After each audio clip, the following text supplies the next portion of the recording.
познакомились с крымской царской Скифией и ее столицей, знаменитым античным городом I века нашей эры Неаполем Скифским.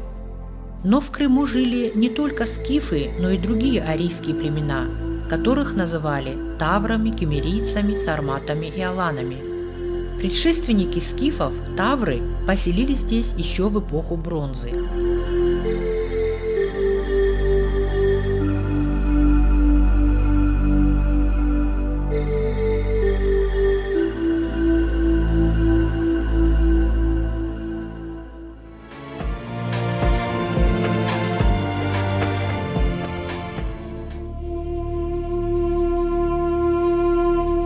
Живший на рубеже нашей эры, знаменитый греческий географ и историк Страбон пишет в своей географии, что большую часть Крыма занимало скифское племя тавров. Он упоминает также о Балаклавской бухте, гавань с узким входом, где жили тавры, скифское племя.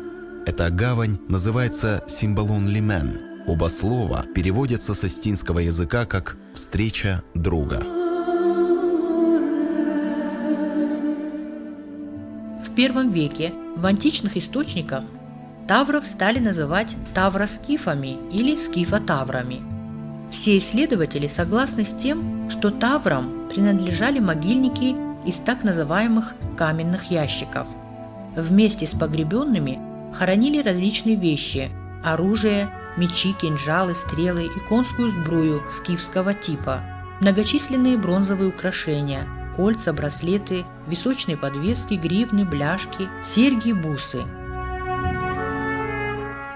Основываясь на сходстве отдельных изделий из таврских могильников с находками в памятниках кубанской культуры на Северном Кавказе, можно реконструировать процесс миграции в эпоху бронзы некоторых племен из Центрального и Северного Кавказа через Керченский пролив в Крым. Инфильтрация кавказских племен шла постепенно. В конечном счете, выходцы из горных районов Северного Кавказа осели в Крымских горах, где за ними закрепился этноним «тавры». Александр Михайлович Лесков. Тавры – это у нас название, которое нам дают письменные источники. В археологии таврский компонент этнический принято называть как кизилкабинская культура. Вот буквально, опять же, в прямой видимости, вот у нас в Салгирской долине находится самая длинная в Крыму пещера. Называется Кизилкаба или Красная пещера. Вот, ее протяженность составляет в настоящее время более 25 километров. Она шестиэтажная, внизу подземная река Кизилкабинка, которая является одним из истоков Салгира. И Кизилкаба, и ряд других памятников, связанных с пещерами, принято считать как святилище. Одно из древнейших святилищ тавров находилось в пещере Енисала. Впервые спустившись в пещеру, археологи обнаружили многочисленные черепа и рога домашних и диких животных. В нижнем зале на массивный сталагмит был насажен череп Тура, а вокруг была черная лощеная керамика.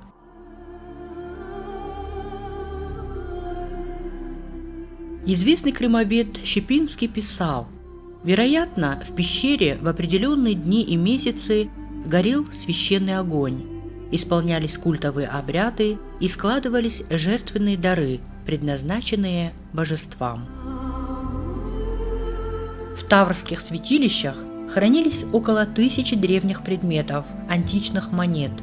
Также были обнаружены предметы древнего вооружения, фрагменты кольчуг, ножи, дротики, трехгранные, как у скифов и алан, бронзовые наконечники стрел, посуда, украшения, черепа и рога домашних и диких животных. Эта же традиция сохраняется и сегодня во всех святых местах Осетии. Расположенные по кругу несколько каменных глыб весом в десятки тонн на склоне горы Ильяс-Кая известны как Храм Солнца. Сооружение занимает более гектара земли, а кромлехи достигают высоту 10 метров.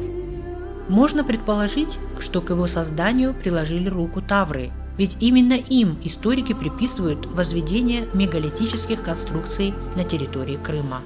Существует мнение, что храм Солнца, наклоненный по отношению к хребту на 45 градусов, служил приемо-передающим устройством, работавшим по принципу современных антенн.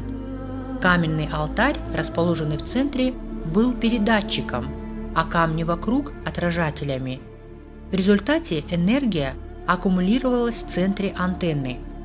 По древнему обычаю, те, кто хочет очистить и наполнить организм энергией, попросить здоровья и счастья, должны оставить на алтаре дары – монеты, украшения.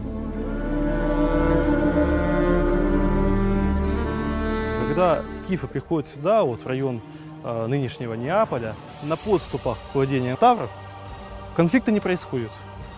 Вот, судя по всему, какие-то были родственные отношения, которые в дальнейшем привели к появлению браков между представителями тавров и скифов, и в дальнейшем скифы ассимилировали тавров. И так появился новый сплав этносов, который получил название как тавро-скифы. В IV-III веках до нашей эры скифов вытесняют на север и на юг, в Крым, родственные им ираноязычные племена сарматы. Они заняли Причерноморье, Прикубание и Северный Кавказ. Первые представители сарматских племен появляются на территории Крымского полуострова еще во II веке до нашей эры. Это вот такие у нас есть первые, самые такие ранние археологические следы, курганы, в том числе и богатейшие курганы. Вот один из них – это так называемый Нагайчинский курган, который был раскопан на территории Нижнегорского района Автономной Республики Крым. Там было найдено поистине уникальные произведения искусства. Там была захоронена женщина, влиятельная, знатная, богатая. Вот. И там были найдены совершенно потрясающие украшения, перстень со вставками, серьги, браслеты, которые оканчивались фигурками животных. То есть вещи, которые, скажем так, если назвать одним словом, представляют классический сарматский звериный стиль. Сарматы носили ту же одежду, что и скифы – кафтан и шаровары, плащ из шерсти, голову покрывали башлыком или остроконечной шапкой. У сарматов было сильно развито прикладное искусство. В изделиях сочетались драгоценные металлы, золото с цветными камнями и цветной эмалью. Широко применялось стекло в золотой оправе, расцвеченное драгоценными камнями, бахромой золотых цепочек и привесок с вставленными золотыми камешками. Мы побывали на одном из могильников сармато-аланского периода, находящемся недалеко от города Симферополя. Могильник Нейзац.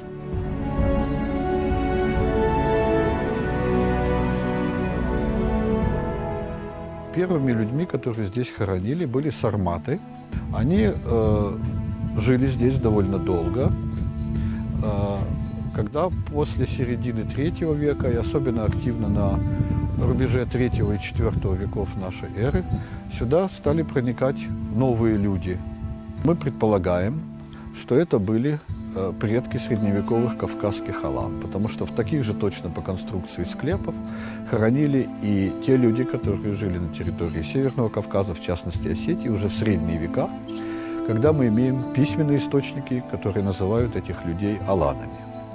Погребальный инвентарь весьма разнообразен. Здесь найдены различные предметы вооружения, только мечей там больше 30 штук.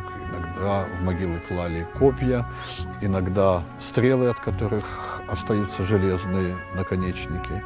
Огромное количество разнообразных деталей конской сбруи. Это удила, псалии, так называемые, различные подвески, которые украшали морды коня. Есть множество украшений, браслетов, колец, серег, перстней и многих других. Бус найдено больше, около 50 тысяч уже только бус одних, потому что сарматский обычай заключался в том, что бусы носили на шее, не только на шее в качестве ожерелья, но и обшивали ими края женской одежды. Поэтому есть могилы, в которых больше 1000 бус в одной могиле. Сосуды тут найдены, например, стеклянных сосудов больше 100, больше 1000 лепных так называемых сосудов.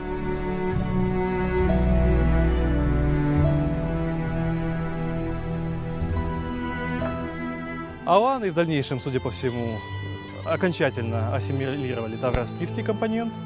Вот. И в предгорьях Крыма, на территории Бахчисарайского, Симферопольского, Белогорского района, появляется целый ряд аланских некрополей.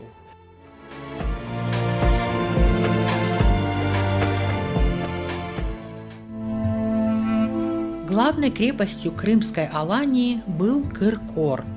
Аланское название крепости не сохранилось. Это один из знаменитых пещерных городов Крыма. Ему мы решили посвятить еще один из дней нашего пребывания в Крыму. Дорога к крепости ведет через очень живописное ущелье. Одно из самых ранних его описаний принадлежит арабскому географу Абуль-Феде, побывавшему здесь в 1321 году.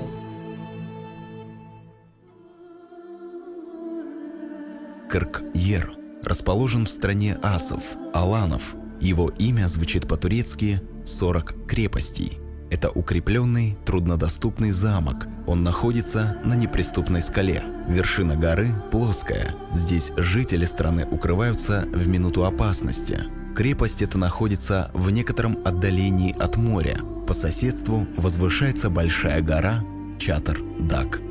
Абуль-Феде. Известно, что с самых древних времен на этом плато жили тавры и скифы. В VI веке в этих местах поселились аланы. Принято считать, что именно в это время и был построен этот загадочный пещерный город. Аланы жили здесь в течение 800 лет, до монголо-татарского нашествия середины XIV века. Владельцы крепости аланы и готы были разбиты, а татары поставили здесь свой гарнизон и поселили пришедших с ними караимов и иудеев, живших прежде в долине. С 17 века город сменяет название на Чуфут-Кале, что означает «иудейская крепость», так как в течение 200 лет, вплоть до 19 века, здесь обитала только караимская община. Здесь сохранились улицы с целыми зданиями, подвалы, мавзолей, крепостные укрепления. Благодаря оставшимся домам можно представить, как выглядела архитектура и других крымских пещерных городов, от которых остались только руины. Дома строились на поверхности, а пещерными были только вспомогательные помещения, подвалы, склады. При этом экскурсоводы уверяли, что строить пещерный город было совсем несложно, поскольку скалы здесь известняковые. Но думается, что это не под силу было бы, скажем, нашим современникам. А самое главное, сегодня даже для самых дотошных исследователей все еще остается тайной истинное предназначение вырубленных в скалах городов.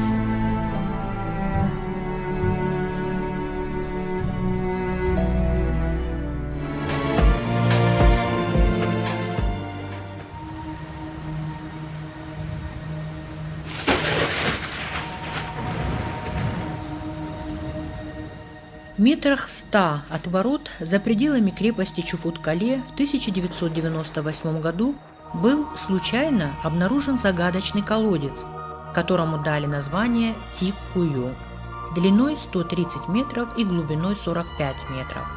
Смотрители этого уникального исторического объекта сообщили нам, что колодец строили аланы.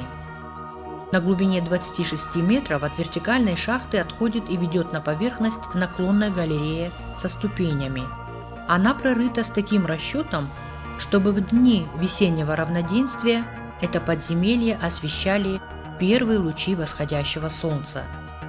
Первоначальная гипотеза, что Тик-Кую – это всего лишь обыкновенный колодец для добычи воды, не выдерживает критики. Во-первых, Тик-Кую расположен вне крепостной стены Чуфут-Кале и был бы бесполезен во время осады. Во-вторых, рядом с ним течет источник, из которого жители доставляли воду в крепость.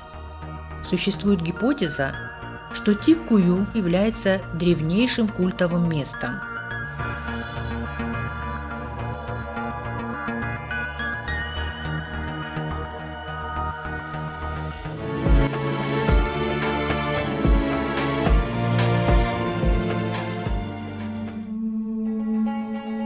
С именем Алан связан еще один легендарный город – Мангуб-Кале или Баба-Даг, что в переводе с алано-осетинского «Бабай-Адаг» означает «ущелье деда». Руины самого большого по площади древнего города сохранились на вершине горы Мангуб, название которого с алано-осетинского «Монкоп» можно перевести как «дух выпуклый» или «выдающийся». Величественно поднялся этот горный массив над долинами Каралесской, Айтодорской и Джан-Дере. С северной стороны вытянулись его 4 мыса. Археологи установили, что еще до нашей эры здесь возникло поселение тавров. Согласно официальной науке, на плато пришли в III-IV веках скифы-сарматы. Столетия спустя их сменили алано-готы и начали строить укрепления.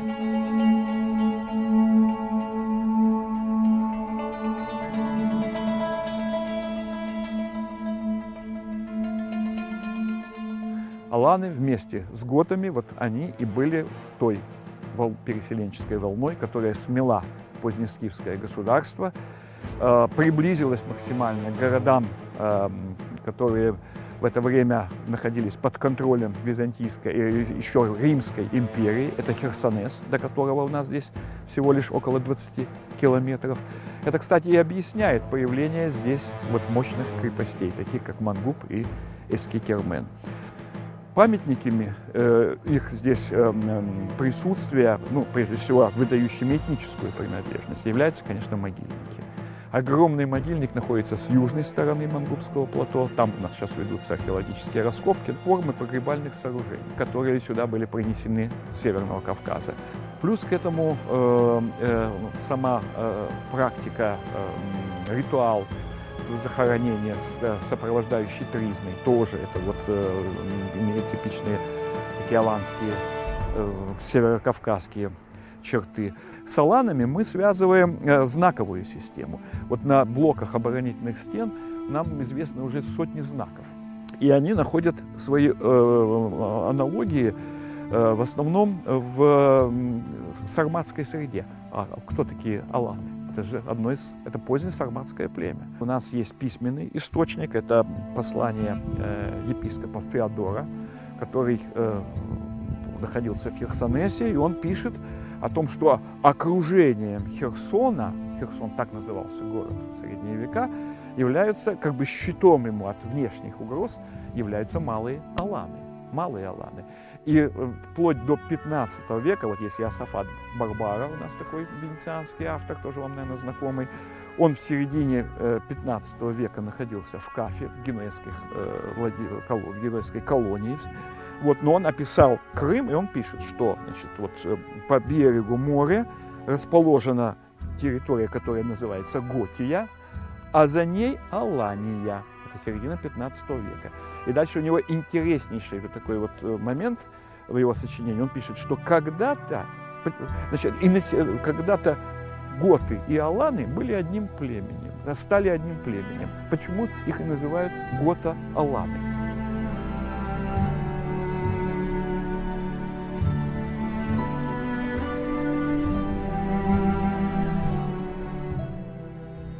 Мы сейчас находимся возле естественной скальной расселины, по которой можно подняться на территорию плато. Во второй половине VI, начале VII века эта доступная часть была перегорожена мощной оборонительной стеной. Но до этого времени здесь это место также привлекало внимание людей, потому что вот в этом небольшом гротике располагалось раннесредневековое языческое святилище. Когда здесь были проведены археологические исследования, было выявлено значительное количество фрагментов тарной посуды, в первую очередь амфор, которые датируются в пределах конца III-IV веком, и остатки терракотовых статуэток. Вот. Таким образом, с учетом такой сакральности этого места, было сделано, по крайней мере, предположение, что здесь могло находиться это святилище. Кроме того, напротив этой расселины, вот в горах, находилось еще одно святилище на горе Бабулган, где была сделана масса находок, опять же, этого же времени. И поэтому, возможно, вот находилась какая-то вот здесь сакральная связь между этими объектами. Это святилище было связано как раз-таки с жизнью, деятельностью и в главную очередь языческими представлениями Алан.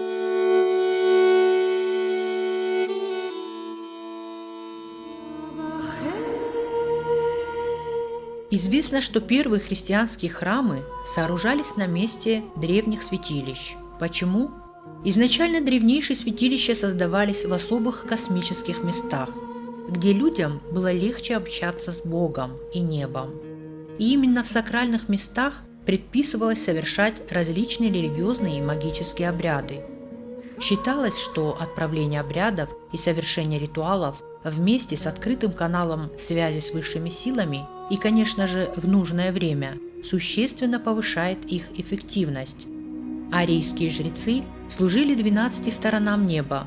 Главные обряды совершались в дни солнцестояния и равноденствия. Судя по всему, эти места были определены как священные еще в глубокой древности первопоселенцами – тавроскифами и аланами. Об энергетической силе этих мест говорят и сегодня. Во всем мире, где есть святые места, к ним нужно относиться с уважением. В таком месте нельзя говорить о плохом, в таком месте нельзя выплескивать свой негатив, потому что этот негатив, он к тебе возвращается в десятикратном размере. Это место, в которое, если опустить зерно, то оно вырастет в полноте в своей. И это зерно – это наши эмоции, мысли и наш путь собственный, личный. Просто так нельзя прийти в святыню и начать разговаривать о бытовых вещах. Нельзя там разговаривать о том, что у тебя скотина заболела, или тебе зарплату не выплатили. Потому что это убивает место, это неуважение к нему. Но если ты понимаешь, если ты приходишь в это место для того, чтобы прислушаться и понять, что произошло, почему у тебя та же скотина заболела, почему тебе зарплату не выплачивают, то ты обретешь мудрость, это место даст тебе мудрость, оно раскроет тебя. Мангуб не случайно считается одним из сакральных центров Крымского полуострова. Знающие, ведающие приезжают сюда издалека, чтобы набраться сил и здоровья. Эту невероятную энергетику ощутила на себе и наша съемочная группа. После целого дня непрерывной работы под палящими лучами солнца, после спусков и восхождений, по возвращении в гостиницу никто из нас, к удивлению, не ощущал никаких признаков усталости. Сказочной красоты панорама открывается взору с любого края плато Мангупа. Появляется невероятное ощущение полета над этими девственными лесами и причудливыми изразцами скал. Соглашаешься с данным этому месту названием в народе – город в Поднебесье.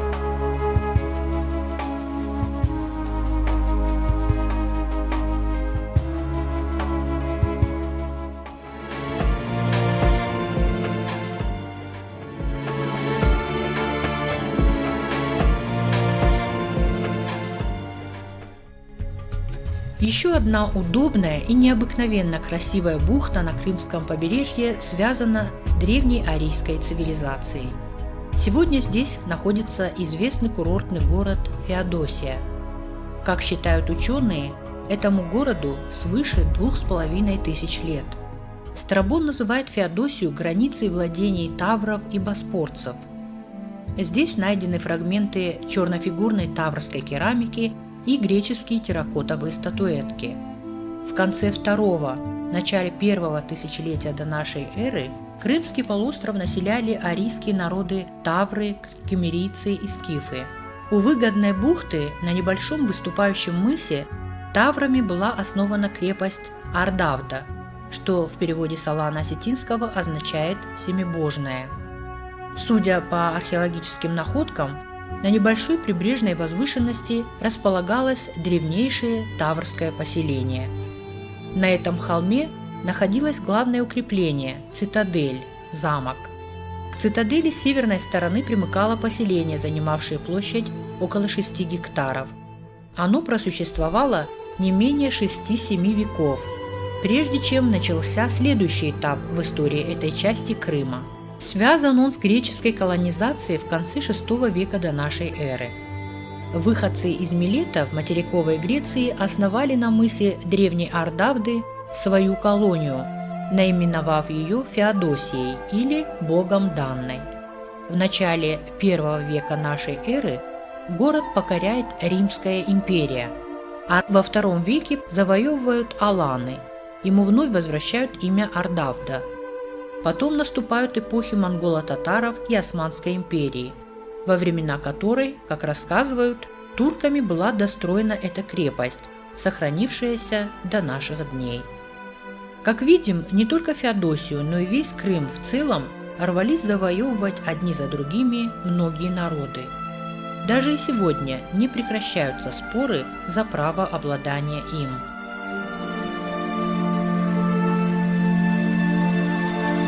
Крым – это святое место, оно издревле было святым. Сюда тянулись очень многие народы, сюда приходили люди действительно как в паломничество. Они здесь находили и себя, и находили свою судьбу. Те, кто приходили с мечом, они здесь погибали. Те, кто уважали эту землю, они оставили след. Во все время нашего пребывания в Крыму нас не покидало чувство незримого присутствия предков. Было ощущение, будто они ведут нас своими дорогами, подсказывают маршруты, стучатся в наши сердца, желая донести до нас затерянную в веках истину о своем прошлом. Они жили здесь на протяжении 2500 лет.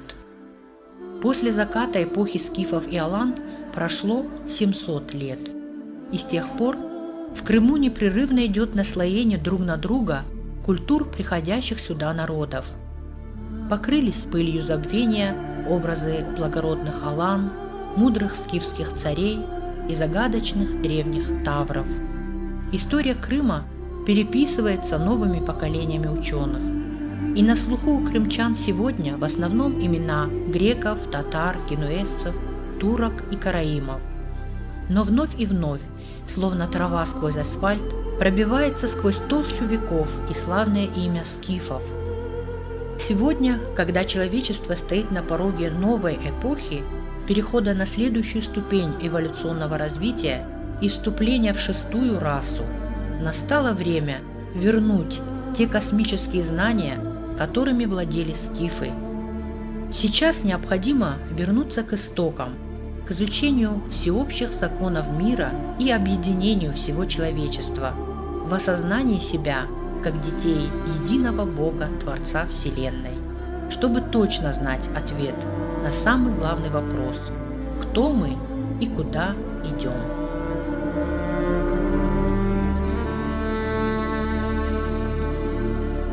То если действительно произойдет это чудо, и человечество поймет, что мы все едины, что нет разницы, кто ты татарин, русский, украинец, осетин, грузин или еще кто-нибудь, то человечество, оно станет одним единым, окончательно. Весь мир со всеми своими прекрасными сторонами, он сможет перебороть все, что уже отжило свое, весь негатив, всю войну, все абсолютно, что мешает человеку быть человеком, что возвращает его на уровень животного. Мы поднимемся выше. Грядет действительно просветление всего человечества. Искренне желаю, чтобы люди всего мира это поняли. Спасибо вам, что вы приехали.